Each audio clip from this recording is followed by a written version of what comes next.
this is Robert again from the Open Eye, and I'm coming to you today with a rant.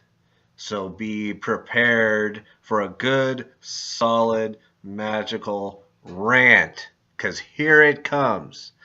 A lot of you folks come into the store or post on various Facebook groups and ask questions and want to learn about things and practice a particular tradition. I'm just going to pick Wicca out of a hat because, let's face it, it's the most commonly used term nowadays.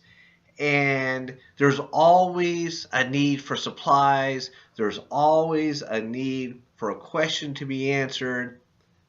And there's never a need for a book. Why are you people not reading books? So here's my rant. If you practice Wicca, even if you're not a traditional Gardnerian, Alexandrian, or that sort of Wiccan, you ought to know where Wicca comes from. So, Doreen Valente, witch, she's one of the people who started the whole process. Read it. Cunningham's Encyclopedia of Magical Herbs.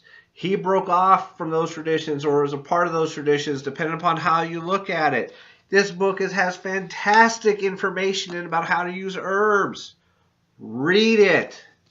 If you're into developing your soul or theurgy, the things that I started with, and you want to become a better human being and you want to connect with your soul and the divine and all that kind of stuff, the Book of Abramelin. Read it. It tells a story of a guy who walked from Germany to Egypt. It's a true story. You can verify who this guy is. Read the book. If you're doing anything like ceremonial magic, even witchcraft, Agrippa's 4th book of occult philosophy. Why have you not read it? If you're into ceremonial magic, love him or hate him, a fellow by the name of Aleister Crowley was hugely influential. Read his books and then judge for yourself whether you want to listen to what the man has to say about it.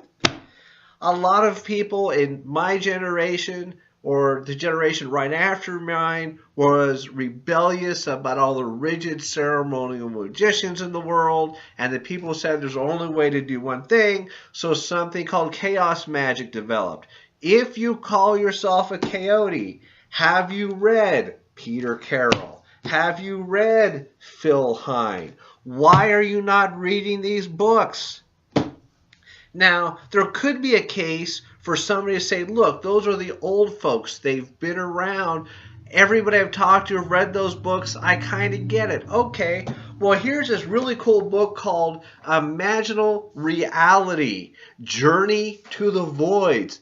No, I haven't read it, but it looks cool. Start with something. It has 2 volumes. So if you like the first one, you might like the second one.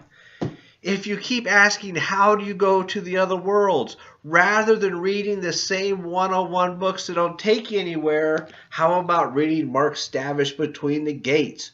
Awesome, awesome, awesome book if you think a bit like a ceremonial magician or somebody who has a linear way of thinking or somebody that needs a technique to do something rather than focusing on just your intuition, which is perfectly cool if you can get away with it. But if you think you can focus on your intuition and you're not making any progress, read a book. If you're into chakras, this is the book that brought chakras into the Western mindset in a way that they could be used. It's called Wheels of Life. Many people have said that this book opened up doors for them like nobody's business. If you want to find out why we're here, Journey of Souls. I have had 5 or 6 customers tell me that this book changed their lives. So if you're trying to figure out why you're here in this existence, what you're trying to do, you have two options. You could read Journey of Souls. You can take my Drawing Down the Soul class whenever I offer that again. But do something. Educate yourself. It's important. Put down the iPhone. Stop watching YouTube videos and pick up a book. End rant. This is Robert from The Open Eye. Thank you for watching me rant for a while. Please subscribe to our YouTube page and have a great day.